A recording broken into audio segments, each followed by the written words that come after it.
ಸರ್ಕಾರ ಧರ್ಮಸ್ಥಳದ ಜೊತೆಗೆ ಇರುತ್ತೆ. ಅನಾಮಿಕ ನೂರಾರು ಕಲ್ಪನೆಯ ಕತೆ ಹೇಳ್ತಾ ಇದ್ದಾನೆ. ಸರ್ಕಾರದ ದಿಕ್ಕು ತಪ್ಪಿಸಿದವರನ್ನ ನಾವು ಬಿಡೋದಿಲ್ಲ ಅಂತ ಸಚಿವೆ ಲಕ್ಷ್ಮೀ ಹೆಬ್ಬಾಳ್ಕರ್ ಹೇಳಿದ್ದಾರೆ.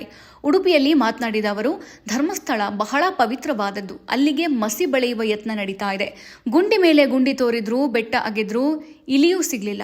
ಸರ್ಕಾರ ಧರ್ಮಸ್ಥಳದ ಜೊತೆಗೆ ಯಾವತ್ತೂ ಇರುತ್ತೆ ಅಂತ ಹೇಳಿದ್ರು. ಹಾಗೆ ಧರ್ಮಸ್ಥಳದ ವಿರುದ್ಧ ಸಾಮಾಜಿಕ ಜಾಲತಾಣದಲ್ಲಿ ಸುಳ್ಳಿನ ಮಹಲ್ ಕಟ್ಟಿದ್ರು. ಆಗ ಆರೋಪ ಮಾಡಿದ್ದು ಇದೇ ಬಿಜೆಪಿ. ಈಗ ಗೋಸಂಬೆ ಕಣ್ಣೀರು ಹಾಕ್ತಾ ಇರೋದು ಇದೇ ಬಿಜೆಪಿ. ರಾಜ್ಯ, ದೇಶ, ವಿದೇಶದಲ್ಲೂ ಈ ವಿಚಾರ ಚರ್ಚೆಯಾಯಿತು. ಧರ್ಮಸ್ಥಳಕ್ಕೆ ಕಪ್ಪು ಮಸಿ ಬೆಳೆದವರಿಗೆ ಶಿಕ್ಷೆಯಾಗುತ್ತೆ ಅಂತ ಎಚ್ಚರಿಸಿದ್ರು. ಎಸ್ಐಟಿ ತನಿಖೆ ಅದರ ಪಾಡಿಗೆ ನಡೆಯುತ್ತೆ. ಬಹಳ ಜನ ಆರೋಪ ಮಾಡ್ತಾ ಇದ್ರು, ಸರ್ಕಾರದ ಮೇಲೆ ಗೂಬೆ ಕೂರಿಸ್ತಾ ಇದ್ರು. ಎಲ್ಲಾ ಚರ್ಚೆಗಳಿಗೆ ಫುಲ್ ಸ್ಟಾಪ್ ಹಾಕಲು ಗೃಹ ಸಚಿವರು ಎಸ್ಐಟಿ ರಚಿಸಿದ್ರು. ಹುಳ ಬಿಟ್ಟು ಚರ್ಚೆ ಶುರು ಮಾಡಿದ್ರು. ಅದು ಸಂಪೂರ್ಣ ನಾಶವಾಗಲಿ ಎಂದ್ರು. ಬಿಜೆಪಿ ಸಾವಿರ ಮಾತನಾಡಬಹುದು, ಆದರೆ ಮುಸುಕುಧಾರಿಯ ಹಿಂದೆ ಇದೆ.